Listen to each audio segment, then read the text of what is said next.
Live. Hey, this is Rob. This is episode 81 of the Folly Coffee Podcast. Let's get it brewing.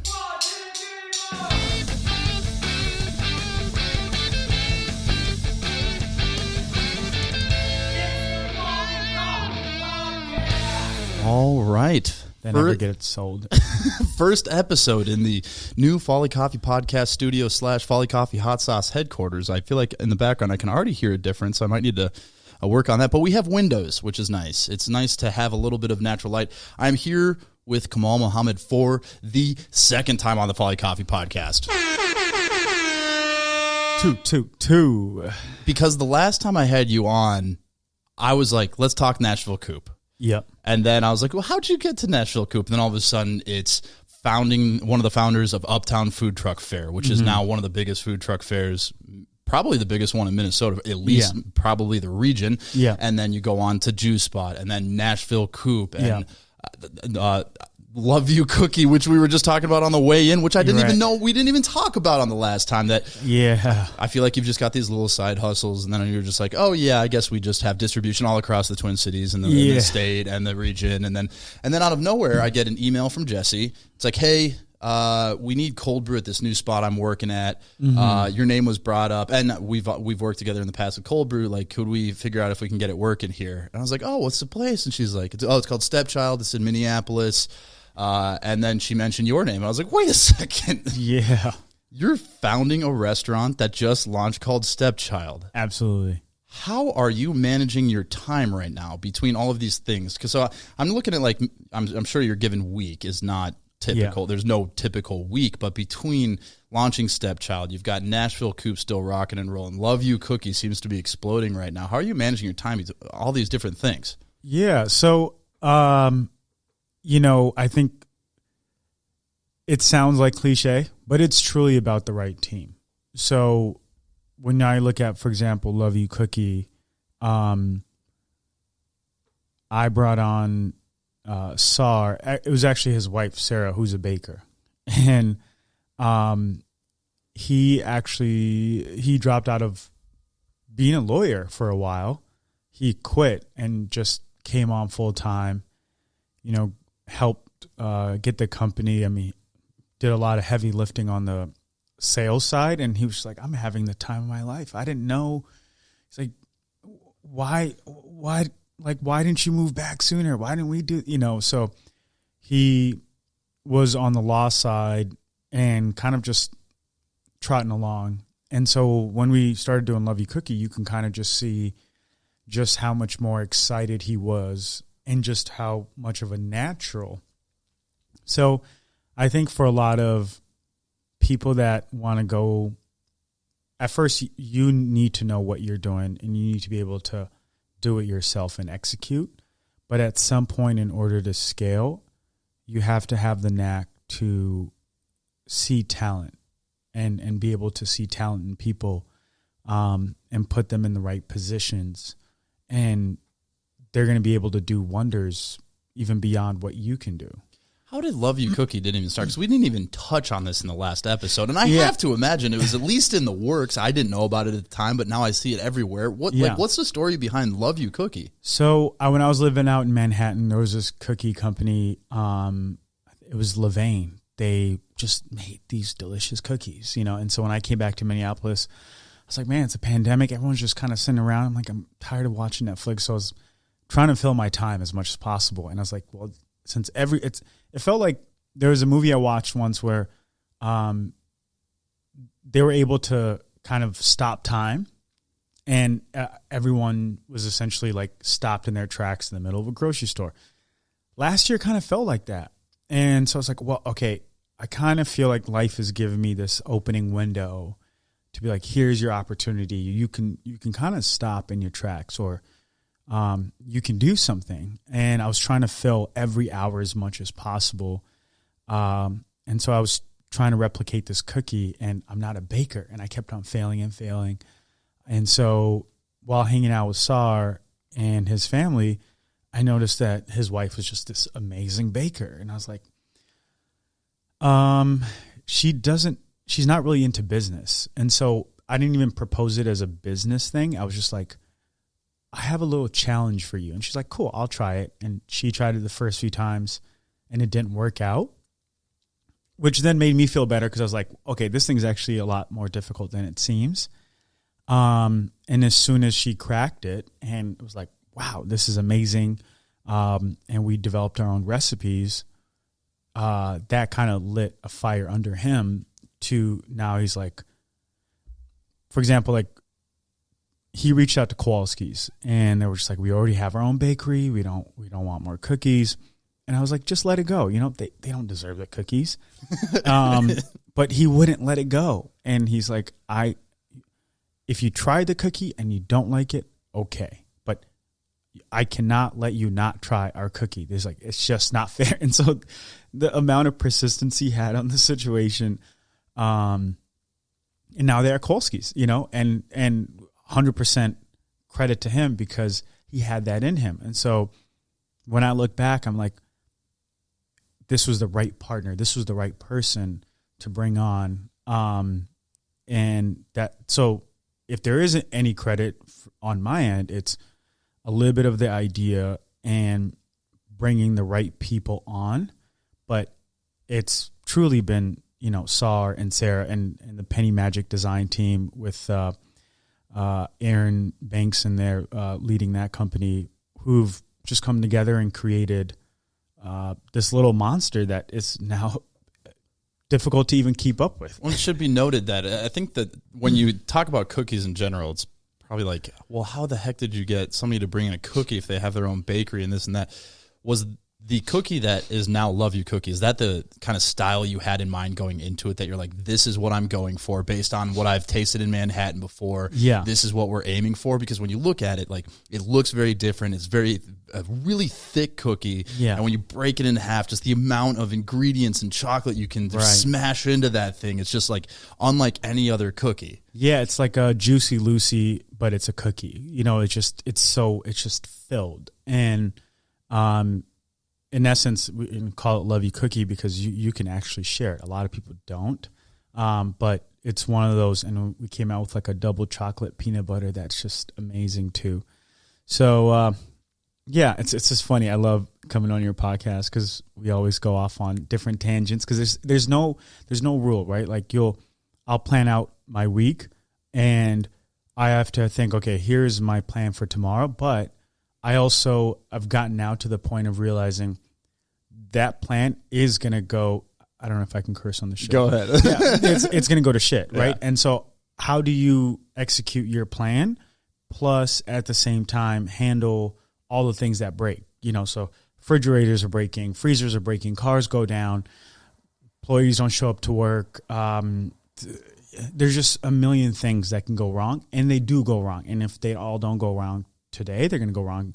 You know, they're going to just come. And so you have to be able to juggle both and be like, I got to do my plan because I have a plan. And I also have to be nimble enough to handle the things that are being thrown your way. Yeah, and I guess like anytime the day hits 9 a.m., I just assume the second the clock hits 9 a.m., the plans I have in place are not going to be how the rest of this day goes. And that's just generally how it goes. And what I find impressive about what you've been able to do is I think a lot of people who have restaurants or a lot of people who have food brands, like me, for example, is that's kind of their lane. Right. But the diverse like offerings that you manage and operate, whether it be food truck fare to Juicebot, which is more of almost like a food tech company, to starting Nashville Coop within food trucks, which is his own lane, and then opening it as a brick and mortar with great success. And all of a sudden you've got a CPG product with Love You Cookie. Right. And then all of a sudden Stepchld comes out of nowhere. Right. And we were discussing kind of the original concept of Stepchld, and I was just immediately into it. The space is awesome. It's in a really high traffic location. And we touched a lot about this on the last time we spoke, but looking at kind of what you're doing and say, what are people already doing and where are the gaps? Right. And that is kind of how I see Stepchld, is that you're going, what gaps are not being filled? And it's like a pretty ballsy move during a pandemic to go, this is going to be a sit-in type of place. Right. We do not want this to be a grab-and-go coffee spot in the morning or a carry-out fast casual like Nashville Coop is in the afternoon and evening. Yeah. How did you come to that? Because I look at Nashville Coop and you go, this place is blowing up. as what I would kind of consider fast casual, like grab and go food, and you're like, all right, I've got a restaurant that's blowing up fast casual. I'm going to do the opposite of that. I'm going to take time, resources, and effort into something that is the polar opposite of what is succeeding. How do you start that thought process? Yeah, I mean, I think you have to do what you're interested in. You know, it has to be something that you're passionate about, because it's going to take a lot of work. So I have a hard time doing things that are lukewarm, and being like, well, yeah, of course we have to do coffee to go because all these other people do coffee to go. But I'm like, there's enough people that are doing coffee to go. Who is serving the fringes on the spectrum? And that's where I think a lot of the opportunity lies. So you swim against the stream, and that's a lot of times where the gold is. So it does take a lot more work. For example, we have the only living ceiling that I know of from a hydroponic aeroponic system. So we have plants that are draped from our ceilings that are growing, that is a self-contained system. You know, you might see this in greenhouses, and it failed time and time and time again. And there's a lot of times where we almost felt like we wanted to quit. But the designer that we brought on, Mark, he didn't want to quit on it. And he even brought in the U of M and figured out, there was a plant virus in it called Pythium. And so finally... That would have been my first guess. It's classic Pythium in my hydroponic self-contained living ceiling. And so finally, because we just couldn't figure it out. And so they did a lab test. And I look back, I'm like, dude, he was the right person for the job, because he didn't give up on it. He was the one that, when everyone else was like, we can't figure this thing out, it's been months, we've wasted so much money on it. And because he stuck with it, you know, we have something special. And so truly, again, it goes back to, you want to put the right people on the bus and get out of their way, you know, and if you have that ability, you can work on quite a few things at the same time. I never try to own a majority of anything that I'm doing, because then I feel like then I need to do not like majority of the work, but that means that I haven't figured out the right partners on the team. So I think as Americans, we look at basketball, where like a LeBron James on a team can take a team like the Cavaliers, who on 1 year were their worst. He left the Miami Heat, came back in, and then they won. Whereas I think when it comes to business, it's more like soccer. You know, you could pay a star millions of dollars, and your team is not going to do that well if everybody else is below average, because everybody else on the team has to set up that star player.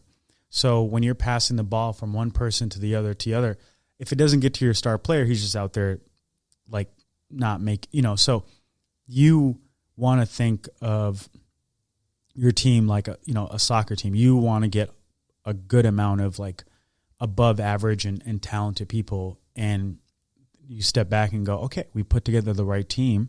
The passes are going to work out in order for us to score. And so that's how I look at it. It's truly a team thing. And now what you're doing is just what the Brooklyn Nets are doing, where you just bring everybody in. You bring in Harden, you bring in, what was it, CP3? Is CP3 over there right now? No. I know, what's his Blake name? Griffin is about to get signed. Right. They've got KD. So that's what you're doing now, is you just go, now we have a team that's just all-star players. Right. You know, it's it feels like, you hear about Rockefeller and Jay-Z, and they go on and, they sign talented people, and they go, okay, yeah, this person is has what it takes. And so I think for a lot of entrepreneurs that want to get out of just being entrepreneurs and actually having businesses that scale, is you have to have the knack to see talent in people, even sometimes when they don't see it in themselves. And then because you see once they get into that position, if you guessed right, they illuminate. It's interesting, because I think a lot of time founders, feel like they need to do everything to either prove themselves or for accountability purposes, or sometimes ego-driven. And it's almost like you've created a set of processes that allow you the ability to jump across different channels and to do different styles of business. But because your processes and your philosophy in building great teams and allowing and getting out of the way, which is such a big thing, allows you to hop across these different channels with success. Yeah. And I always think like CPG minded, because that's what we do. I always say I don't like to do anything where you could take somebody else's logo and put it on what we're doing, and then you wouldn't know the difference. And coffee companies are the worst. I mean, I saw an Nespresso commercial today, and I was like, you could literally take that commercial, put anybody else's name at the end, and it would make, we source the finest beans, we roast carefully, and it's the best cup of coffee. And when you walk into Nashville Coop, the artwork, the style of the food, the unique take on Nashville hot chicken. When you walk into Stepchld, living ceiling already, that's literally, there's nowhere else that this could possibly be besides there. Yeah. You've got the mural that Jessie painted. She did amazing work with There's nowhere else that could possibly be. Right. The menu, you start to add all these pieces together, and during a time where competition is so high, that is increasingly important. And sometimes someone might look at the hydroponic living ceiling and be like, yeah, it's really cool, but do we need it? You know, we've tried 10 different times and it's not working.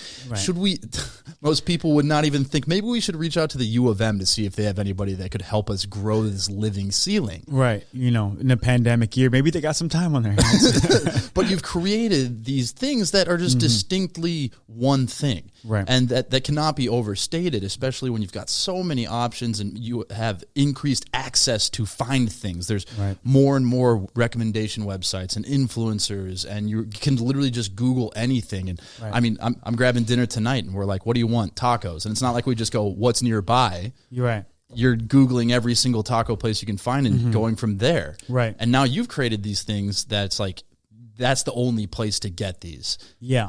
And that's where I think a lot of people are trying to not lose, you know, and it's like, how do I not lose versus how do I create something that's going to make other people go, wow, you know, and that's, I feel privileged enough to play that game instead. And it comes with its own risk, but, when you're playing that game, it makes it easier to wake up in the morning and be like, I am tired. I am working to solve all these problems, but it's so worth it because you get the feedback, whether it's, you know, people are going on Google reviews or just writing you and going, I'm in love with this place. Like, you know, we already have regulars coming in at Stepchld and it's crazy. And I'm like, already? We've been open for a week. So, I'm excited, you know, and that's what I wanted to do is introduce new concepts, the siphon coffee to Minneapolis. I'm like, we love coffee in Minneapolis. Like, how is no one doing siphon coffee in Minneapolis? And so, you know, seeing people come in and, you know, it takes more work to make siphon coffee. There's more labor and training that goes into it. But when I look at the reaction from customers and I look at the reaction from people who are reviewing us, I'm like, this is what it was about. You know, this is what they came for. You know, and yeah, it's fun. I posted a picture of the siphon on our story just from when I went the second time. Yeah. And already 3 people messaged like, where is this? Is this in the Twin Cities? I need to find this. I'll go way out of my way for a siphon coffee. And that's like what it's all about, is trying to create things that you can only go here to get this. You can only get this experience here. And so to go over kind of, because I went to Stepchld for dinner, absolutely amazing. Thank you, man. If I'm being completely honest, anytime someone I know personally starts a new venture, I'm in the back of my head going, God, I really hope this is actually good. Yeah, like, I really hope this this is good. Yeah, I'll be supportive either way. But I was blown away by the menu, man, and there was no no consistent predictable menu item. Right. And so that's why I want to dig into how you formed the concept and chose the menu, because you've got a spot now that's open from morning to night. You've got breakfast program, you've got a dinner program, you've got siphon coffee and pour over only, no espresso bar, no carry out coffee, which again, is a bit of a move. If somebody goes, we're going to have a coffee program, but not all the things that somebody would probably come in and order off the top of their head. Yeah. How do you start with a menu like that? Yeah, well, I mean, so starting off with the coffee side of things, I was listening to I listen to a lot of audiobooks. So the one I'm listening to now is Salt, Fat, Acid, Heat. Mm-hmm. It's a great book, and there's so many tidbits that you learn. And one of the things that really resonated with me is when the author was talking about how our nose plays such an integral role in being able to experience food and taste. That's why when you get sick, you can't really taste food because a major component, your nose picks up like 100x what your tongue can pick up. And I think we undervalue our nose's role. So when you go and drink to-go coffee, so like I'm like, okay, you go to Spy House or you go to, any of these like more upscale coffee spots, the fact that there's a top cover is taking away your experience of drinking this. I'm like, okay, if you go to McDonald's and get $1 coffee versus that, I feel like it's robbing us of that experience. And I understand because we're in the middle of a pandemic, why we do that. But that's why I was just really adamant about, I want this to be a full experience. And when we make, for example, a siphon coffee, we bring the ground beans and put it in front of you so you could smell it while the water's getting hot and getting up to temperature so that you can smell the beans, go through that full experience. Like that experience is when you're, for some people, when they're doing restaurants, they feel like they're museum curators. And I feel like that's what we're trying to do with Stepchld, is that art piece of it. I mean, like, we want this to be curated, and we don't want you to know what you're going to get. So we're doing birria tacos, but our birria tacos, we don't use any of the, Mexican spices. We're using all Ethiopian spices. So you're like, your mind is kind of expecting, I want it to taste a certain way, but it's a step removed from its origin. You're like, what, why, what's going on here? But it's delicious. So the attention to detail of not just what is on the menu, but how are we going to prepare it and present it is something I noticed. So I've only been to a few places that even have siphoned coffee, and usually they're like, we only serve it. It's a coffee place, and we only serve it between 1 and 6 p.m. when it's super slow and we can actually do it. Mm-hmm. And when you do it, it is brought to your table. It is brought to where you're sitting. Right. And this might not be the comparison you want, but the places where they prepare the guacamole right in front of you? Yeah. No, it's probably the same recipe that every other place making their own guacamole uses and charges you $5 for, but when they make it in front of you, like the anticipation and the excitement of seeing what goes into it, like it elevates that experience of just like the guacamole. And that's really what you're doing with like the siphon coffee. Mm-hmm. And I've been to one place where it's like the mixologist brings a cart over and makes that cocktail in front of you, and just to see how it's prepared makes you appreciate so much more what you're about to consume. Plus, siphon just looks really cool at the end of it. You've got the open flame heating the water, and you see it, and it's kind of looks like a science experiment. And if you've never seen it before, you're like, wait, how is this working? There's no machinery, but it's being elevated up and then down, and that was such a subtle detail that, again, it's like, is it more cumbersome to bring it to the table? Definitely. You are now running back and forth to make sure the timing on it is right. But one thing I noticed as I was eating dinner is someone ordered the coffee. Mm-hmm. When you bring it to them, it immediately began a conversation about the coffee, about the brewing method, about what goes into it. Right. And it creates that experience that nobody's ever going to order siphon coffee to go. Right, exactly. And that experience is the difference between what makes it memorable and not, And so for us, the experience is at the center of it. So the fact that you're sitting there, if I see people on their phones, I'm like, I did something wrong. I didn't provide that escape that I was planning to do, And so, to veer off a little bit, going from the coffee into the food, when I was doing the food, everyone has a little bit of this imposter syndrome. I've never opened up an elevated restaurant before.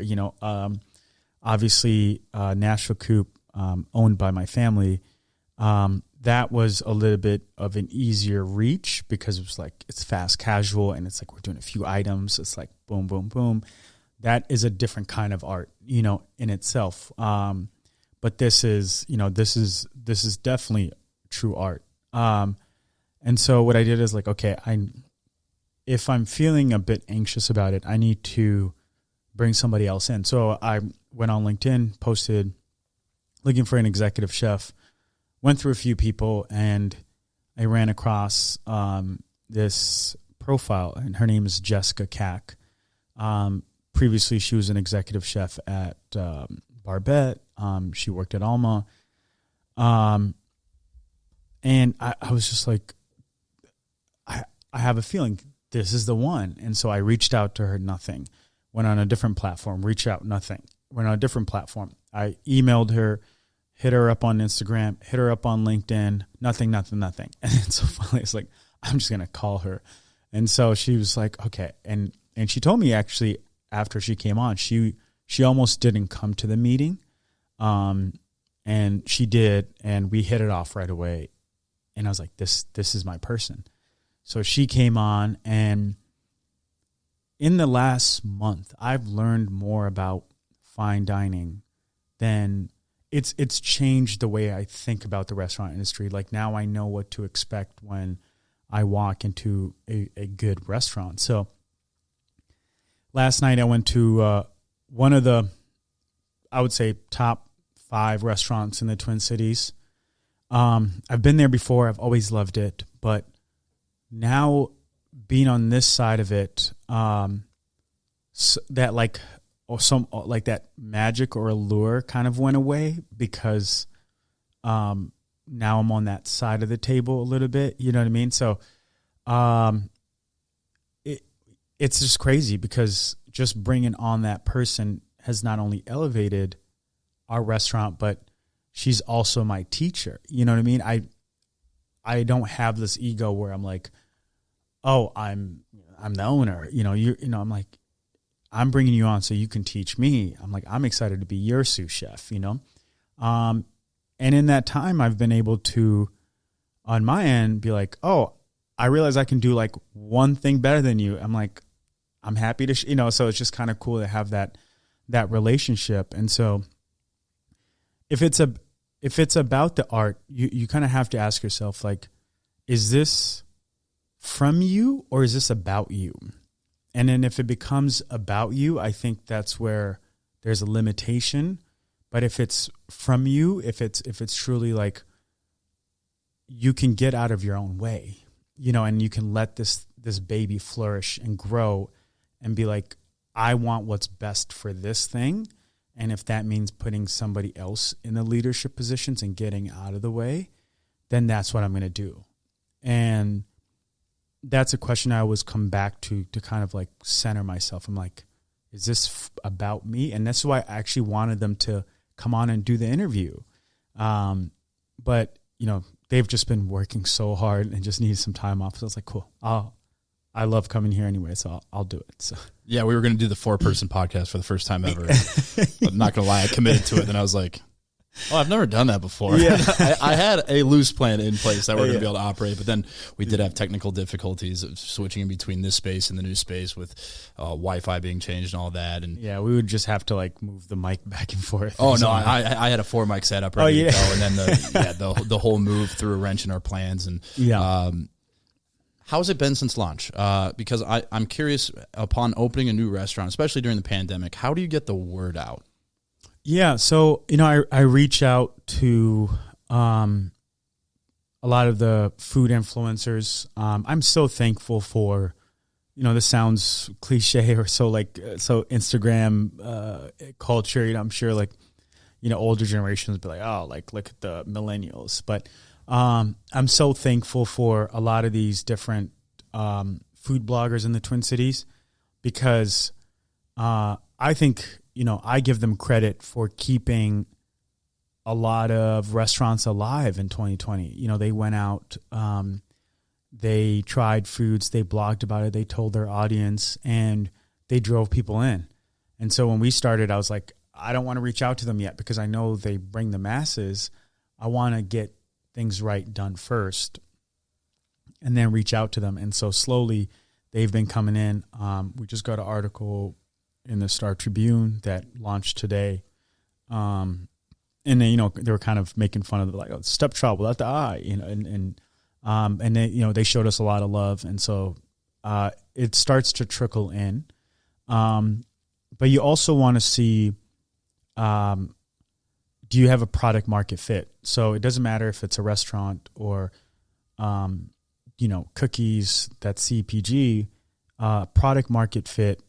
I think we talked about this last time a little bit too. We definitely did. Are people leaving your restaurant and bringing in other people?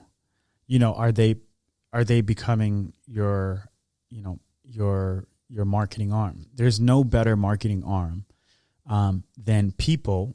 And in order for them to be part of your marketing arm, because they had such a great experience, we love sharing experiences. We're social animals.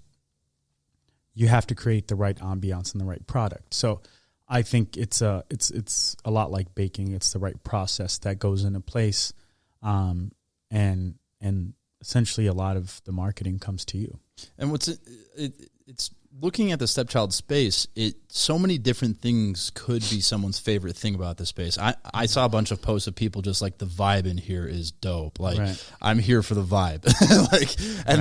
That is insane that we're in a world where a great vibe is something people are going to literally pursue with like a ravenous pursuit of just like, I need any good vibes I can have in my life. And you walk in, you've got the record player, you've got music playing, you've got the hydroponic plants going, the mural on the back wall, awesome, like the lighting, the wood paneling, the open ceiling. And you're just like, this space isn't, and you wouldn't realize that it's like this kind of skinny, long space because of how everything is set up. Yeah. And then you've got the unique menu items that I'm sure you'll find people bringing other people in just for like, oh, you got to see the live ceiling, especially as that thing grows. Right. Oh, the vibe here is awesome. I saw you just launched a happy hour. So the attention to detail on every different level is so important for that word of mouth. Mm-hmm. And that's how I look at it when I talk about Folly is I pretend in my head that no one's ever tried it before. Right. And you have to imagine that this is the first time, every person's first time ever trying it. Right. Whether it's an online order, whether it's a wholesale customer ordering what you're sending them to serve their customers, whether it's the customer service interaction you're having. I treat every interaction as if it's the first time anybody's ever heard of it because that word of mouth is so important that you need everybody to have an amazing experience the first time. Right. And I love this quote, and I try to think about it as much as possible, is that how you do anything is how you do everything. Right. And alluding to the fine dining aspect, having worked in the beer industry, obviously not so much fine dining when I'm calling in like bars and restaurants that are just to sell beer, but you start to notice the little things about places. And now I find myself pointing things out to people that they go, you're overthinking it. I go, trust me. Right. If they're dipping the nozzle of the tap into the beer while they're pouring it, there are so many things happening here that I worry about, like small stuff like that. Right. You know what I mean? Right. And so when you're talking about attention to detail, that it's like, do we really need this ceiling? Do we need that? You go, someone who's really in tune with dining is going to notice these things. And then I think people are more intuitive than you think. And so, does this have to be exactly like this? And just talking to Jessie for a bit, she was showing me some of the potential future plans, which I was like, that's the way to do it is it's already an awesome space. Right. And here you are a week after launch is when I came. Right. And she's like, here's what it's going to look like in the future. Right. I'm like, that attention to detail of not just looking at the space and going, it's good. Right. People seem to be liking it. Let's keep it this way. Yeah. So tell me about that. How do you approach that? Because that was, I just had Luke on from Craft and Crew. Yeah. He will actually have been the previous episode. Nice. And Craft and Crew, if you're familiar with their group of restaurants, I think they are masters at updating at the perfect time. Nice. They have they have profitable restaurants that are doing well, and then they update them, and then you're like, they explode again. Right. So how do you approach that, having just launched that you're like, all right, now we're putting more plans in place to make the space even better? Yeah. And I'm glad. So I've never heard of Craft and Crew, but now I'm excited to like try them out. Oh, so this Craft and Crew hospitality. They have like Stanley's, The How. They have Pub 819 in Hopkins. So they've got all these different concepts, and they're really, really good at that. Yeah. So even it's funny not having known of that group, but you explaining that group to me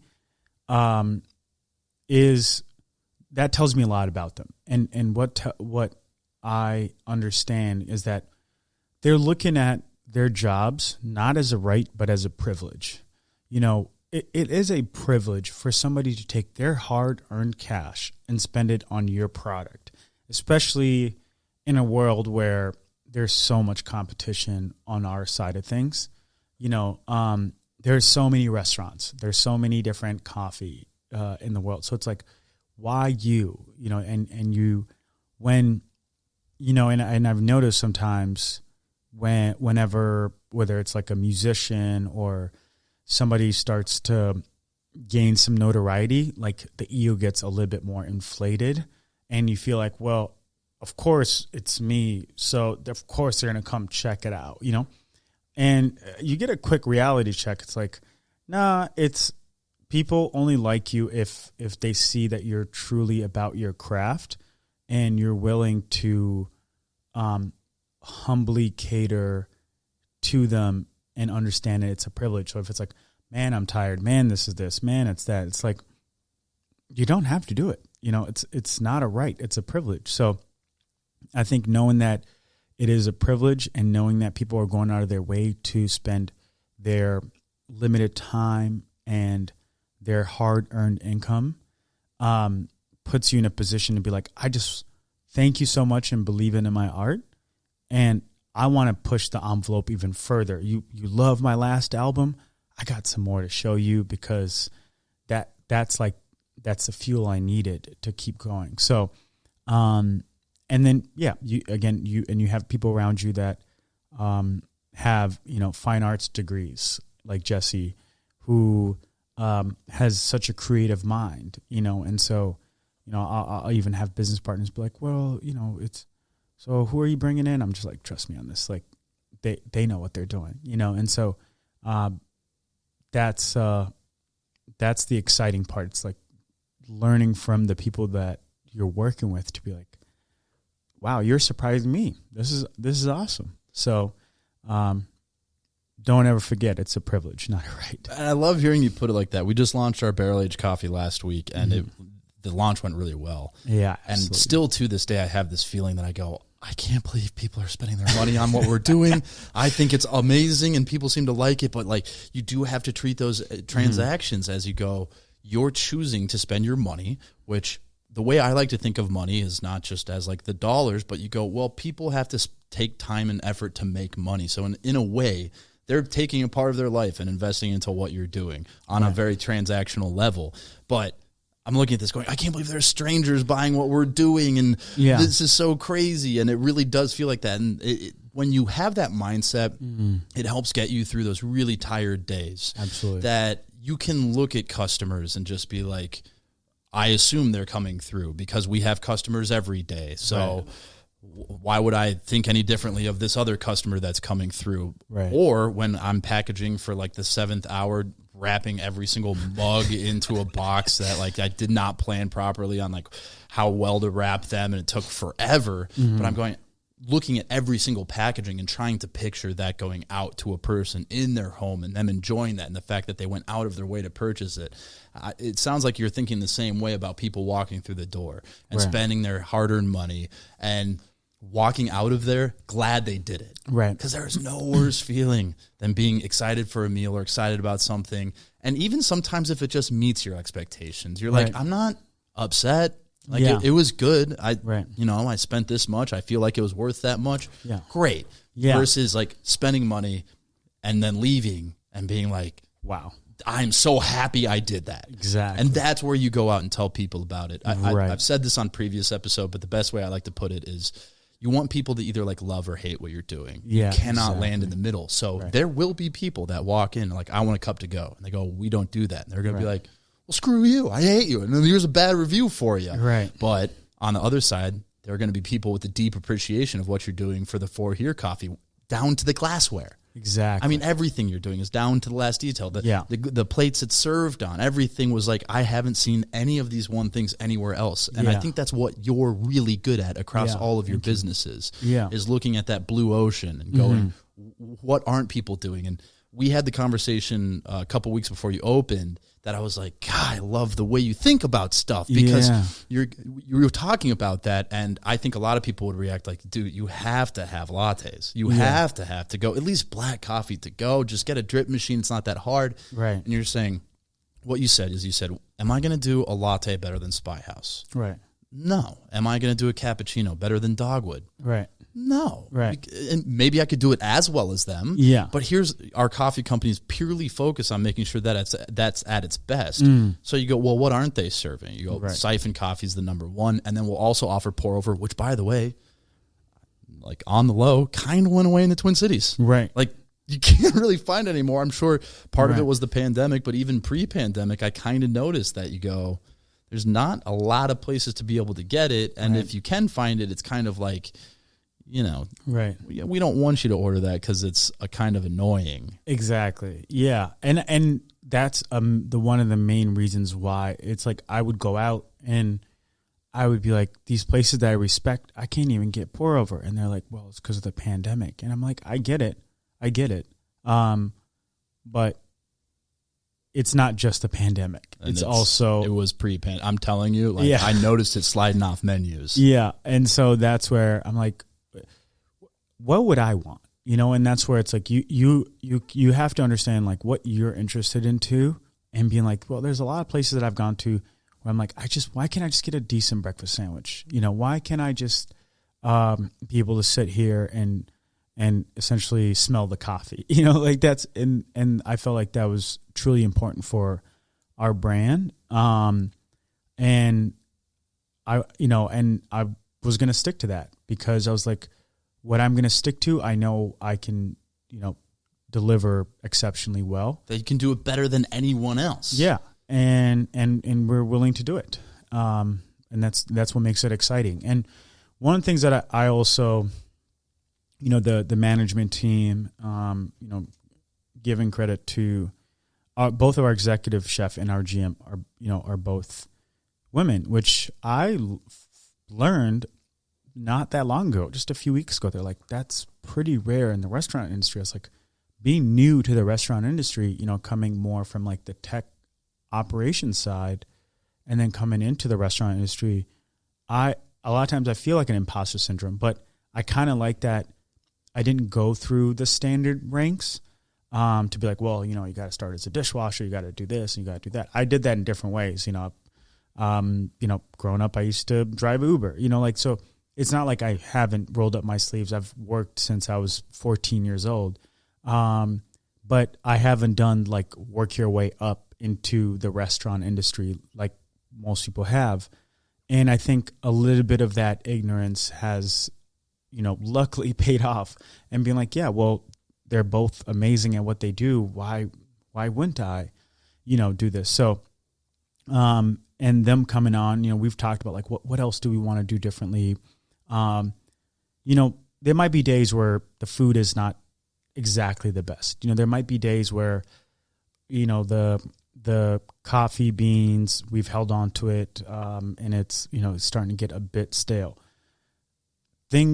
People do make mistakes, but one thing that we cannot make a mistake on is when you come in there, you need to be treated like royalty.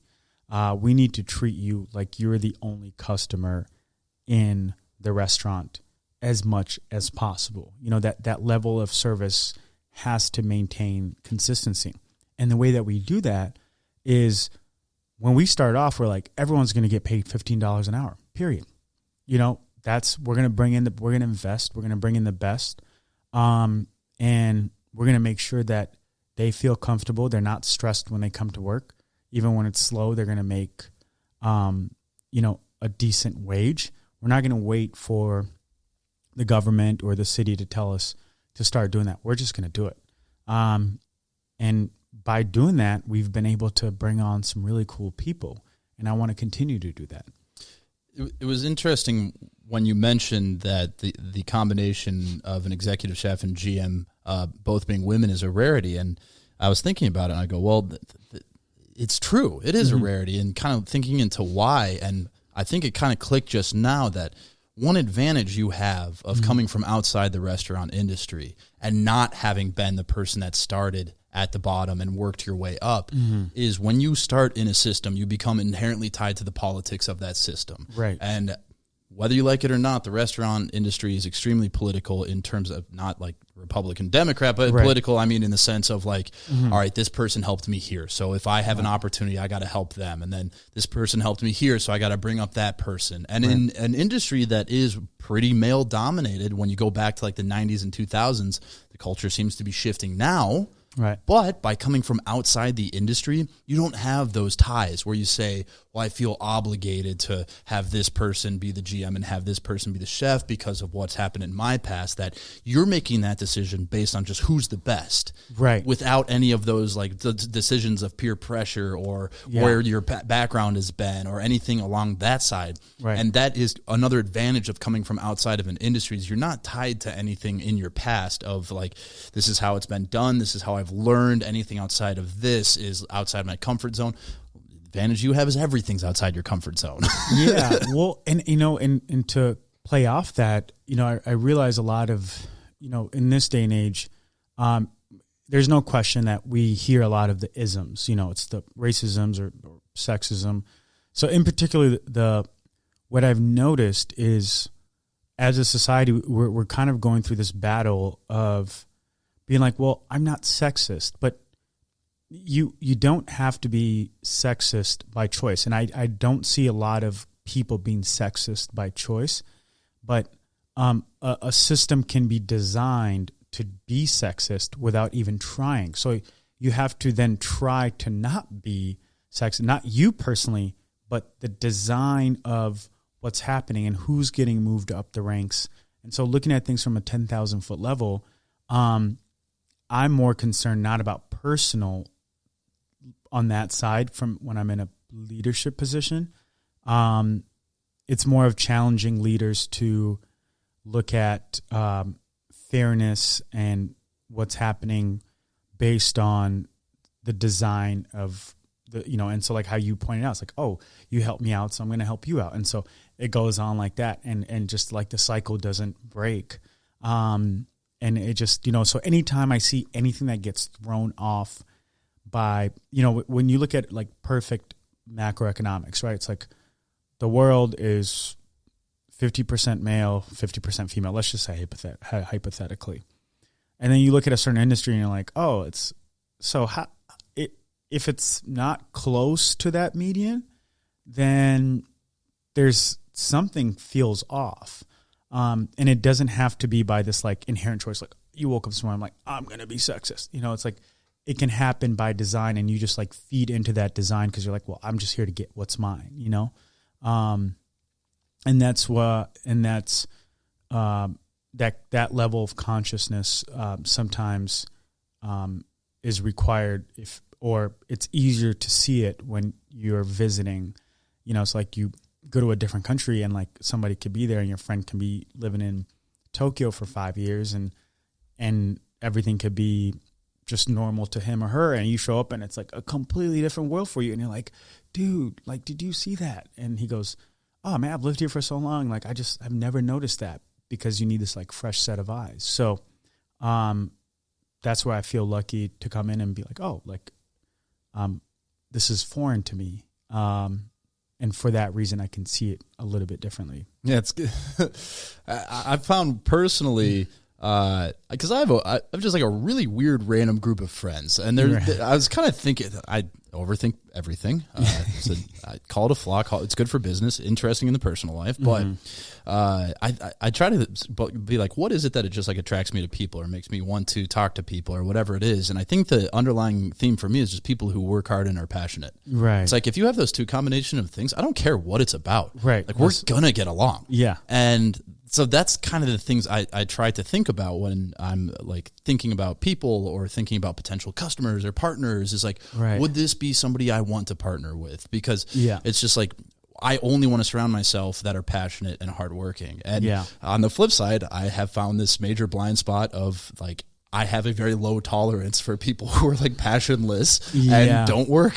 And like, that is something I try to think about too. That's like, okay, you can't judge just on this either, but it is important to know. And I think that is shown in your restaurant and in your groups is you find these hardworking people that are passionate and just even sales. So some people, sales is a very, I think, negatively viewed profession because it's like, oh, the used car salesman's trying to get me to buy something that they're going to make money. It's going to screw me over later. When to me, it's trying to find people that you go, my product would work so well with what you're doing. Or let's take Love You Cookie at Kowalski's that they're like, we have a bakery. I go, I know you do, but just taste the thing. And so you have a sales rep over at Love You Cookie that is passionate and hardworking. So passionate about the product that when Kowalski says, no, we have cookies, he goes, no, but you haven't tasted ours. And so it's in any position, not just like the chef, not just this, is finding people that are passionate and hardworking about what they're doing. And then I think also you've stated it pretty much yourself, so it's awesome you're aware on it, but... It's well put, actually. I'm not... I think what you're really good at is stepping aside. My goal in business is to find people, and this is not something I knew right away, but now know, is I want to find people who are passionate and hardworking at one thing that they're better at me at. And then letting them know that you're way better at this than me. And once you have that realization, this thing's going to take off more than what you could have done yourself.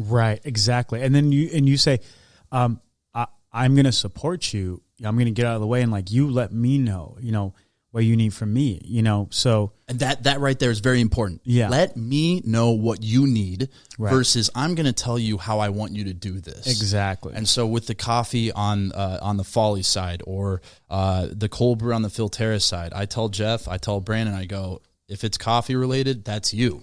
Tell me what you need to make this coffee better, but I will not tell you which beans to buy. I will not tell you how to roast it. I will not influence anything on that side. All I really am is a sales rep for these businesses essentially at this point. And my job is to make sure that we have customers buying this coffee and finding partners. And it's funny when you said the Love You Cookie thing because that is me to a T where you get the no. And I think that's where most people stop. Is they go, darn, Kowalski's doesn't want our cookies. That's a bummer. Let's go find the next place. And you go, no. This is the right product fit. I'm looking at what you carry. I'm looking at our product. I'm looking at your customers. And I go, I know you do. And this is like a total salesperson. Go, I know you don't know it yet. But this is the right product. Trust me on this one. And I've said this to more personal conversations, but I have these places in mind. I'm like, I just don't know it's a good fit yet. I promise you, like, we'll make this work. Just bring it in. And you need those people. And you find people in every position within all your different companies. You have the processes in place so that it makes more sense even just in this conversation how things continue to work is because you have the processes, you have the trust, and then you find passionate, hardworking people specific to what their role is. And when you have all those things in place, it's not going to fail. Exactly. You said it so well. And the only thing I'll even add to that is like, it doesn't mean that you need to give up everything to the people that you're bringing in. What you just need to do when you're bringing those people in is that you need to align on your North Star. Be like, I'm trying to get to, Mars. And if they're like, oh, yeah, okay, yeah, not the moon. We're trying to get to Mars. And they're like, I agree with you. We're going to get to Mars together. And you're like, well, I can bring in these resources, but they might be the better person to drive that spaceship to Mars, right? But you're both going to Mars. And that's the thing. That's what you want. Like, if you're the person that's like, well, I have to be the person that gets, the blue ribbon because we got to, I'm going to get to Mars. Like, if I'm in a race and I could either be the last person who gets the baton, or they're like, oh, you can get Usain Bolt on your team, and he's going to be the last person, and the crowd will cheer for him. And I'm like, so we're winning? Yeah, we're winning. Great. I will hand off the baton whenever the baton needs to be handed off, because we both have the same goal, and that's to win.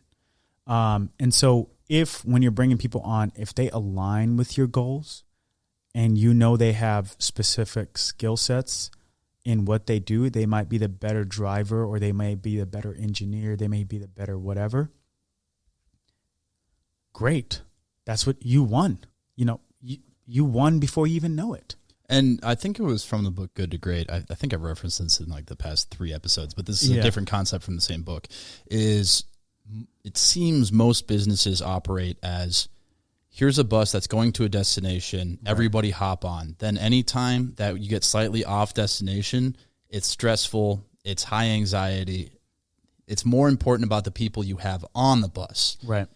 And creating that is, as long as you have the right people on the bus, it's not as important the exact direction it's going. But if you have the right people on the bus and they all know what they're doing, it's going to create a much better everything. Right. And that's, the kind of mission, kind of going to Mars, being your mission.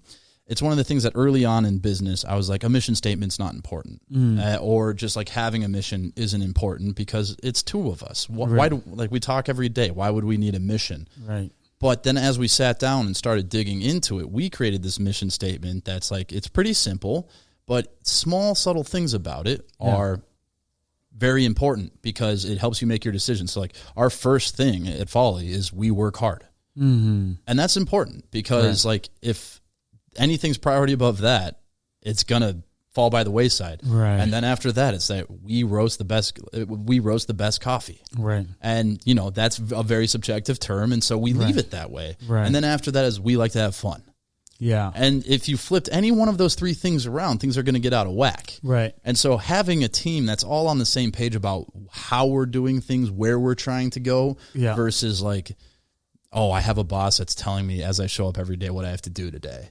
Right. And that starts to kind of suck the life out of you. And having death by 1,000 cuts at that point. Yeah. And there is job satisfaction is this interesting thing that I've done some personal research into because I kind of am creating my own job. So as I'm making decisions, I'm going, there was a point where I'm like, I've kind of created a job that I don't like right now. And it changed how I started making decisions. And one of the big things about job satisfaction is it meaningful work?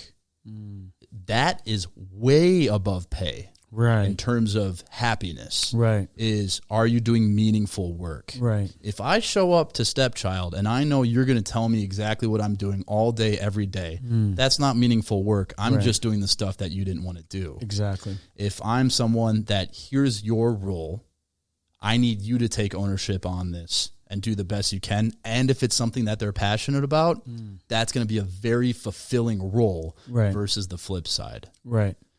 Absolutely. And it kind of touches back on, so do you know who Reed Hastings is? The CEO of Netflix. And he, they say, we're not a family, we're a team. And we're not just any team, we're a professional team. So when the 2008 crash happened, they were like, well, who is our best people? Let's double pay them. Let's cut everybody else.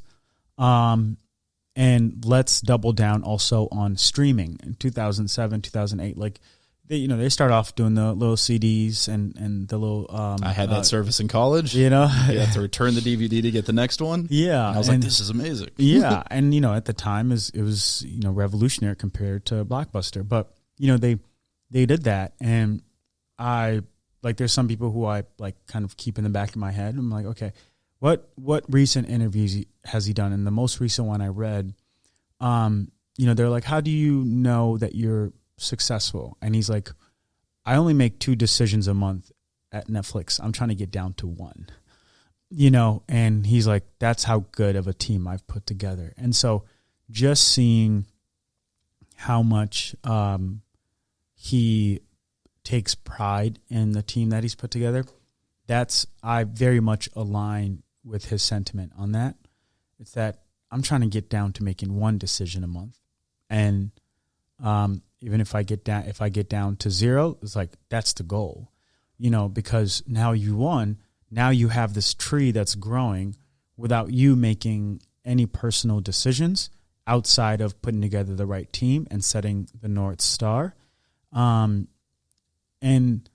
you know, that's, I think, one of the things I hope to see as we get, you know, in this next 10 years and we're coming out of this pandemic, is to stop glorifying the Elon Musks of the world and Mark Zuckerbergs of the world in the sense of trying to give them credit for, like, Facebook wouldn't be what it is if Mark didn't poach Sheryl Sandberg from Google and ask her to help monetize the company. Like, he's like, I have this thing, I just don't know how to make money off of it.